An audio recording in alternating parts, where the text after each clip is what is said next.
Dear students, welcome back to my YouTube channel Kusum biology. Last class में अपन ने discuss किया था स्पेसिफिकेशन। कमिटमेंट को टू पार्ट्स में डिवाइड किया था, स्पेसिफिकेशन और डिटर्मिनेशन। आज अपन सेकंड पार्ट देखेंगे इसका, डिटर्मिनेशन।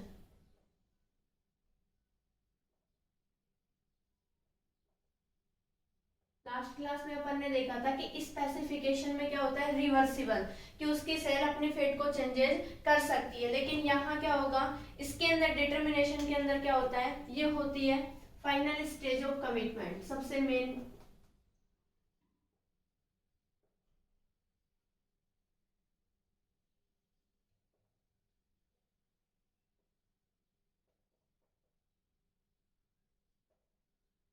नेक्स्ट यदि देखें अपने इरिवर्सिबल चेंजेस, यानी कि ये सेल एक बार अपनी फेट को डिटरमाइन कर लेती हैं तो फिर बाद में ये चेंज नहीं हो पाती हैं। इरिवर्सिबल चेंज, इरिवर्सिबल चेंजेस यदि इनके अंदर हो जाते हैं, या फिर इसको आप बोल सकते हो कि ये इनकी जो फेज बनेगी वो कैसी होगी, इरिवर्सिबल फेजेस होगी। यहाँ यदि अपन बात करें कि यदि if we change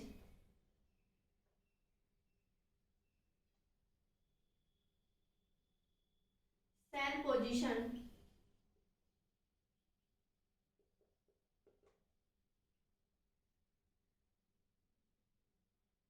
after determination,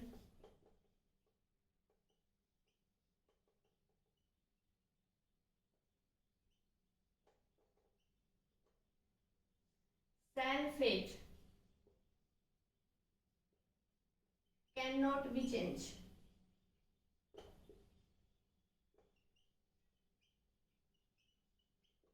यहाँ से अपन देख सकते हैं कि ये फाइनल स्टेज अपने कमिटमेंट की इरिवर्सिबल चेंजेस, यानी कि एक बार सेल ने अपना कमिटमेंट ले लिया फिर से चेंज नहीं करेगी।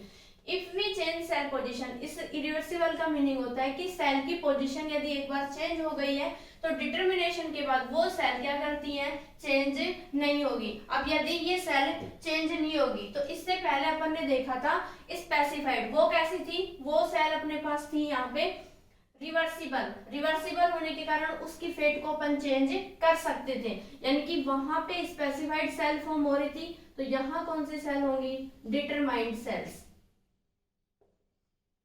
जो सेल फॉर्म होगी वो होगी determined sales.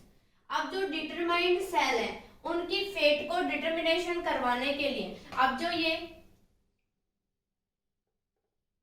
If it is capable for,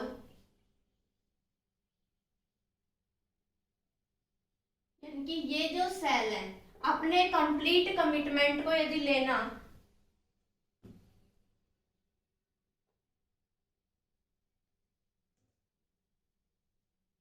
capable of differentiating, सबसे इंपॉर्टेंट है यहाँ पे autonomously,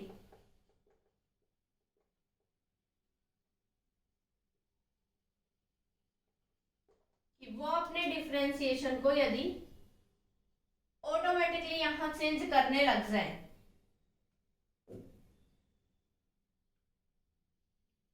even when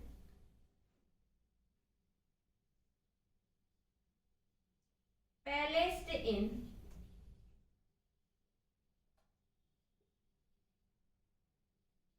another region of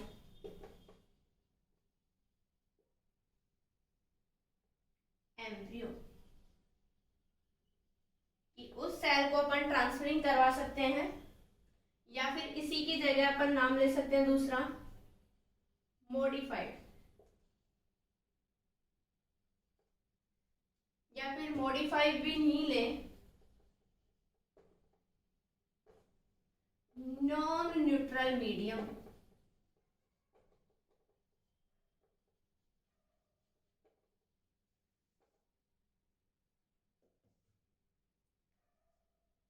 इसे अपन कह सकते हैं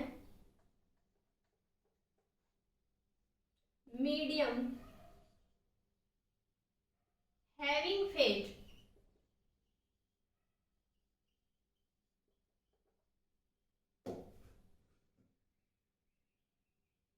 या फिर फेट भी नहीं ले तो डायरेक्ट अपन यहां से ले सकते हैं, क्योंकि फेट उसने कमिटमेंट के थ्रू ले लिया है।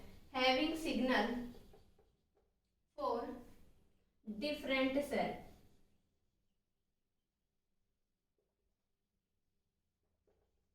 सबसे मेन है यहाँ अपन को आइडेंटिफाई करना कि सेल कब अनडिफरेंशिएटेड फेज में है, कब डिटर्मिनेट है, कब स्पेसिफाइड है। डिटर्मिनेशन में देखें तो डिटरमाइंड सेल का पता ऐसे लगाया जाएगा कि if it is capable of differentiating autonomously even when placed in another region of embryo, कि सिंपल सेल ली, जैसे लास्ट अपन स्पेसिफिकेशन में कर रहे थे, उसको अपन ने क्या किया, पास करवा दिया। किससे, किसी न्यूट्रल मीडियम से। जैसे सेल को पास कराया वो एक्टोडर्म की फेट को डिटरमाइन कर रही थी, यानी कि वो कमिट हो चुकी थी एक्टोडर्म के लिए। ऐसा ही यदि इनके अंदर करें तो वो सेल पैलेस्ड होने के बाद उसको फिर से चेंज करना पॉसिबल नहीं है, यानी कि ऐसी सेल क्या कहलाएंगी, डिटरमाइंड सेल्स। अब यदि इनको अपन एग्जाम्पल के थ्रू देखें कि कैसे ये सेल अपने डिटर्मिनेशन को शो करती हैं, कि कब तो ये स्पेसिफाइड सेल कहलाएंगी और कब डिटरमाइंड सेल कहलाएंगी। दो चीजें अपन ने यहाँ देखी है, एक बार तो इसको सिंपली न्यूट्रल मीडिया से पास किया जाएगा, दूसरी बार यदि अपन नॉन न्यूट्रल मीडिया से पास करेंगे तो उसके लिए यहाँ एक शर्त काम करेगी कि जैसे ही ये सेल नॉन न्यूट्रल मीडिया से पास होगी तो वहां कोई ना कोई अनदर रीजन के लिए फैक्टर काम करेगा। कि अपन ने सपोज दैट ये ए सेल ले ली, यहां से इस सेल ने क्या किया, यहां से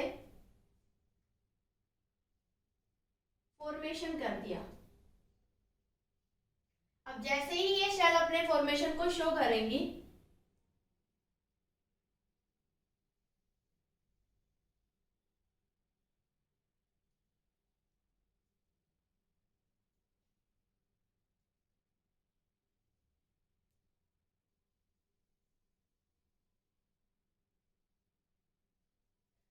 इन दोनों, ये सेल दोनों की फेट को अलग अलग डिटरमाइन किया गया है। सपोज दैट इस सेल ने भी ए सेल को फॉर्मेशन किया, इसने भी,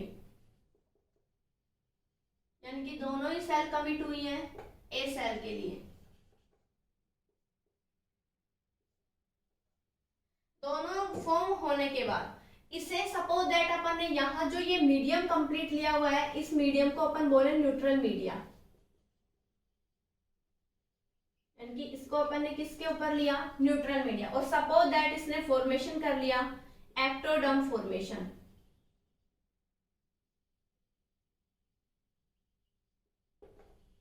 तो एक्टोडर्म लेयर का फॉर्मेशन होने के कारण अपन यहां कह सकते हैं कि ये सेल कैसी सेल होगी, स्पेसिफाइड। और अपन बोले स्पेसिफाइड फॉर व्हाट, यानी कि ये सेल किसके लिए स्पेसिफाइड हुई है, स्पेसिफाइड फॉर एक्टोडर्म। ये पहले भी पढ़ चुके हैं अपन ये बात। अब देखो ये सेल स्पेसिफाइड, क्योंकि ये कौन से मीडिया पे लिया था अपन ने, किसी न किसी न्यूट्रल मीडिया पे। अब अपन यदि इसमें लें अनदर रीजन ऑफ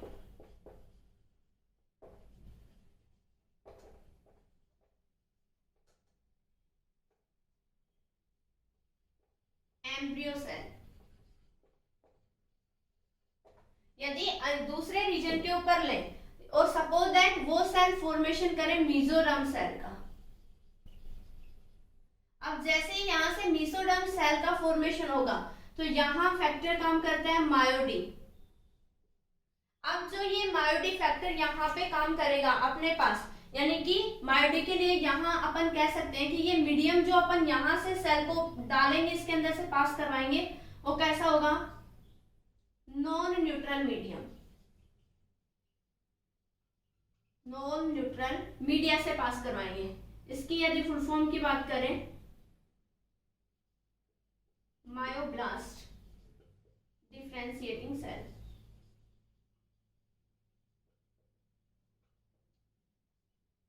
अब यदि अपन इन्हीं से लें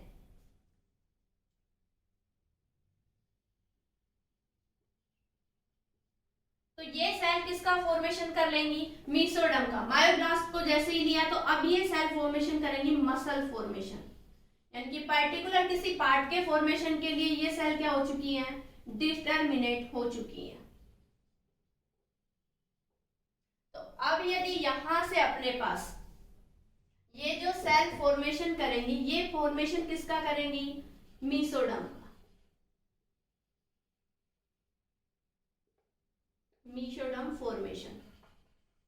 और इसे ही अपन क्या नाम देंगे कि ये भी क्या होंगी, यहां से ये सेल कैसी होंगी, डिटरमाइंड।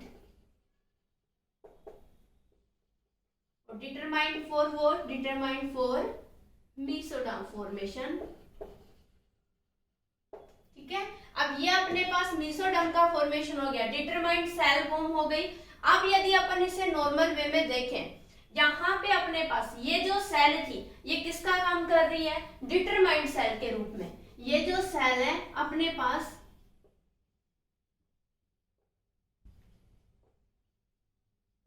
डिटरमाइंड सेल के रूप में काम कर रही है, यानी कि ये सेल अपने पास क्या कर रही है, किसी भी रीजन पे पास आउट करवाने के बाद यहां से ये सेल अपना नॉर्मल स्पेसिफिकेशन ले ली, यहाँ एक एम्ब्रियो के अंदर फ्यूज कर दिया गया। इस सेल को डालने के बाद अब ये सेल, अब अपन को पता है क्योंकि ये जो डिटरमिनेशन है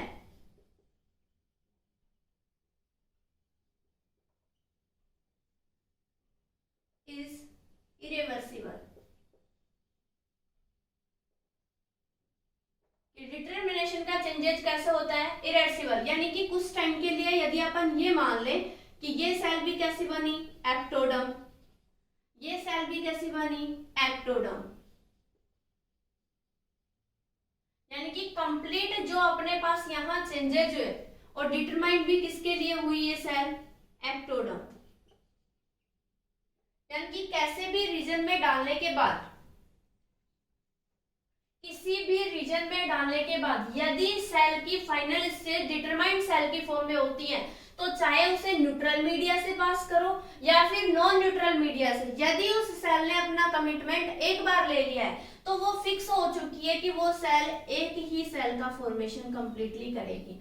फॉर एग्जाम्पल यदि मैं आपको इसी से समझाना चाहूं कि यहाँ ए सेल की जगह, थोड़ी देर के लिए इसको अपन बिल्कुल भूल जाएं और इसी सेल को अपन सिंपल वे में देखें कि इस सेल की जगह मैं यहाँ इस सेल को लूं स्पेसिफाइड सेल के रूप में।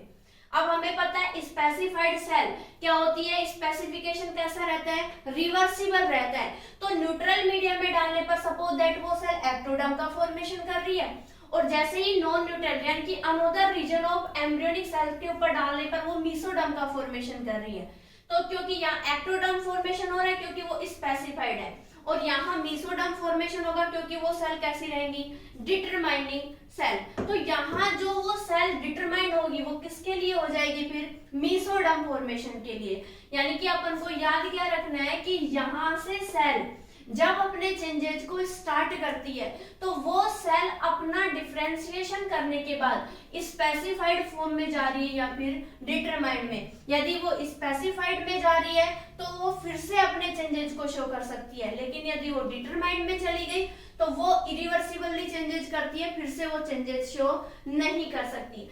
यदि आप कहो कि इसे डिटरमाइंड मान लिया, एक बार इसको यहाँ स्पेसिफाइड, सपोज दैट मैं इसमें आपको बताऊं अपन ने यही सेल क्या मान ली, स्पेसिफाइड सेल, तो क्या करेगी ये सेल, सपोज दैट एक्टोडर्म का फॉर्मेशन करके एक्टोडर्म बना लिया, लेकिन जैसे ही सब कुछ सेम रहेगा, वही नॉन न्यूट्रल मीडियम रहेगा, मायोडी फैक्टर काम करेगा, वहां से ये एक्टोडर्म ना बना के यहाँ क्या बना ले, मीसोडर्म। यहां से ये मसल फॉर्मेशन करेगी, इसलिए सेल क्या बना ले, मीसोडर्म सेल का फॉर्मेशन कर ले। तो ये जो चेंजेस होता है ये स्पेसिफिकेशन के कारण हुआ। क्यों? क्योंकि स्पेसिफिकेशन रिवर्सिबल होता है, जैसे जैसे आगे जाएगा ये सेल अलग अलग सेल्स का फॉर्मेशन कर सकती है, लेकिन यदि ये सेल डिटरमाइंड सेल की फॉर्म में है तो दोनों सेल सेम बनाएंगी, एक्टोडर्म दोनों में बनेगा, मीसोडर्म बना सकती है, एंडोडर्म बना सकती है। तो ये था अपने कमिटमेंट का स्पेसिफिकेशन और डिटरमिनेशन। अब यदि आप कहो कि ये सेल अनडिफरेंशिएटेड सेल की फॉर्म में क्यों नहीं है, क्योंकि जो कमिटमेंट इस सेल को लेना था वो ये सेल ले चुकी है। फिर भी आपको कोई डाउट हो तो आप मुझे कमेंट करके पूछ सकते हो। Thank you so much.